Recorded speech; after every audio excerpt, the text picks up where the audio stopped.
한 기업이 돈을 안 쓴다고 엄청난 욕을 먹었습니다. 경쟁사들이 빚내서 공장 짓고 투자자들 앞에서 큰 소리 칠 때 이 회사는 꿈쩍도 안 했거든요. 바로 삼성 SDI입니다. 그런데 2026년 지금 그 빚잔치의 결과가 나왔습니다. 공장 지른 회사들은 유상증자 폭탄에 주주들이 울고 짠돌이라 욕먹던 이 회사는 오히려 현금을 쥐고 웃고 있죠. 캐즘이라는 폭풍이 진짜 체력을 가려낸 겁니다. 짠돌이의 역습 함께 파헤쳐 보도록 하겠습니다. 2020년부터 2023년까지 배터리 업계는 그야말로 돈 풀어 공장 짓기 경쟁이었습니다. LG에너지솔루션, SK온, CATL 같은 회사들이 앞다투어 수십조 원을 쏟아부었죠. 전기차 시대가 온다. 지금 안 지으면 늦는다는 분위기였어요. 그런데 삼성 SDI는 달랐습니다. 확실하게 돈 되는 프리미엄 고객만 골라받고 무리한 증설은 하지 않았거든요. 당시 투자자들 반응이 어땠냐면요. 삼성은 왜 이렇게 소극적이냐, 이러다 시장 다 뺏긴다며 엄청난 비판이 쏟아졌습니다. 주가도 경쟁사들에 비해 힘을 못 썼고요. 그런데 2024년부터 전기차 수요가 예상보다 느려지기 시작했어요. 사람들이 말하는 캐즘, 그러니까 새 기술이 대중화되기 전 수요가 주춤하는 시기가 찾아온 겁니다. 공장은 지어놨는데 주문은 안 들어오니 빚 갚을 돈이 없어진 거죠. 그제야 삼성 SDI의 선택이 다르게 보이기 시작했습니다. 캐즘이 뭔지 좀 더 쉽게 설명해 볼게요. 여러분이 가게를 열었다고 생각해 보세요. 손님이 많이 올 거라고 믿고 큰 매장을 빌렸는데 막상 손님이 예상의 절반만 왔어요. 그러면 월세는 월세대로 나가고 직원 월급도 줘야 하니까 적자가 쌓이겠죠. 지금 배터리 업계가 딱 이 상황입니다. SK온은 2024년에만 수조 원의 적자를 냈고 결국 주주들에게 손 벌려 유상증자를 했습니다. 에코프로 계열도 마찬가지였고요. 반면 삼성 SDI는 어땠을까요? 물론 적자를 피하진 못했어요. 하지만 빚이 적으니까 이자 부담도 적고 공장 유지비도 적었죠. 쉽게 말해 같은 폭풍을 맞아도 삼성 SDI는 튼튼한 배를 타고 있었고 다른 회사들은 얇은 배를 탄 셈이에요. 그런데 삼성 SDI를 구해준 건 체력만이 아니었습니다. 2025년 4분기 삼성 SDI 실적 발표에서 재밌는 숫자가 나왔습니다.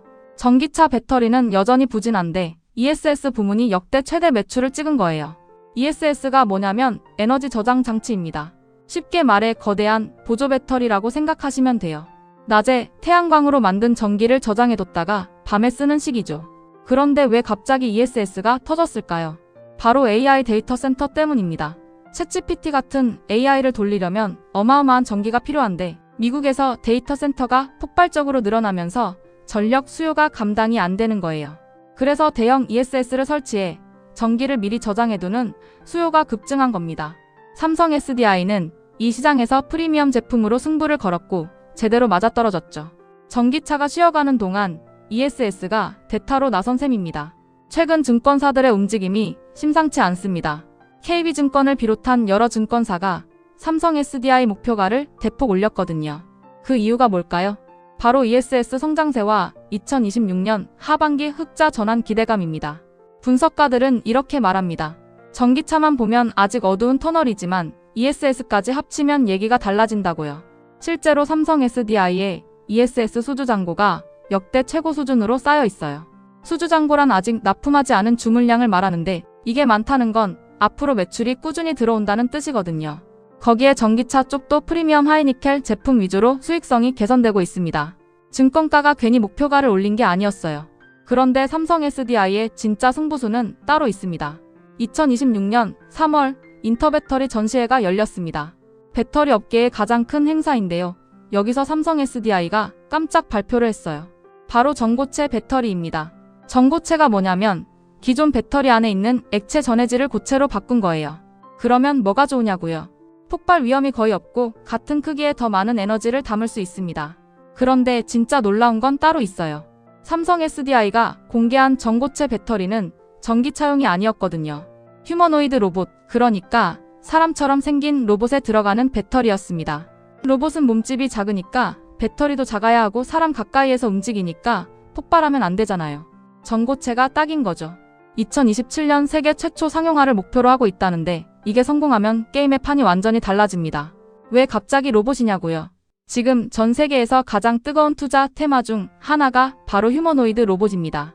테슬라의 옵티머스, 보스턴 다이내믹스의 아틀라스, 중국의 유니트리까지 글로벌 기업들이 앞다투어 로봇을 개발하고 있거든요. 문제는 배터리예요. 지금 로봇들은 한 번 충전에 고작 몇 시간밖에 못 움직입니다. 삼성 SDI가 노리는 게 바로 이 쌍이에요. 전고체 배터리는 에너지 밀도가 높아서 같은 무게로 더 오래 버틸 수 있고 고체라서 충격에도 강하고 안전하죠. 로봇의 심장을 누가 먼저 차지하느냐, 이 싸움에서 삼성 SDI가 가장 앞서 나가고 있는 겁니다. 전기차 시장이 주춤하는 동안 아예 새로운 시장의 표준을 선점하겠다는 전략이에요. 그렇다면 지금 주가는 이걸 반영하고 있을까요?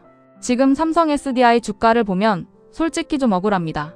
재무체력은 경쟁사 중 가장 단단하고 ESS라는 새 캐시카우가 터졌고 로봇 전고체라는 미래 먹거리까지 준비해뒀잖아요. 그런데 주가 수익 비율이나 기업 가치 대비 이익 같은 지표를 보면 삼성 SDI는 역사적으로 가장 낮은 구간에 머물러 있어요. 왜 이런 일이 벌어졌냐면 시장 전체가 배터리 섹터를 싸잡아서 팔아버렸기 때문입니다. 캐즘 공포에 질려서 체력 좋은 회사나 나쁜 회사나 다 같이 던져버린 거죠. 쉽게 말해반 전체가 벌 받을 때 모범생까지 같이 벌 서는 상황이랄까요. 물론 시장이 틀릴 수도 있고 제 판단이 틀릴 수도 있어요. 하지만 숫자는 분명히 뭔가 어긋나 있다고 말하고 있습니다. 정리해볼게요. 삼성 SDI는 남들이 빚내서 공장 지을 때 참았고 그 덕분에 캐즘의 폭풍을 가장 가볍게 맞았습니다. 전기차가 쉬어가는 동안 AI 데이터 센터용 ESS가 역대 최대 매출을 찍으며 구원투수로 나섰고요. 거기에 2027년 로봇용 전고체 배터리로 아예 새로운 게임의 룰을 쓰려고 합니다. 그런데 주가는 역대급 저평가 구간에 있죠. 물론 투자는 여러분의 판단입니다. 캐즘이 얼마나 더 길어질지, 전고체가 정말 성공할지는 아무도 몰라요. 다만 한 가지 생각해 볼 건 있습니다. 시장 전체를 짓누르는 공포에 휩쓸려서 펀더멘털이 가장 단단해진 기업을 바닥에서 던지고 있지는 않은지 말이에요. 주식시장에서 버티는 건 정말 외롭고 힘든 일입니다. 특히 요즘처럼 섹터 전체가 막고 있을 때는 더 그렇죠. 그래도 여러분이 공부하고 고민하는 시간은 절대 헛되지 않을 거예요. 오늘도 끝까지 봐주셔서 진심으로 감사드립니다. 좋은 일만 가득하시길 바라며 다음 영상에서 또 뵙겠습니다.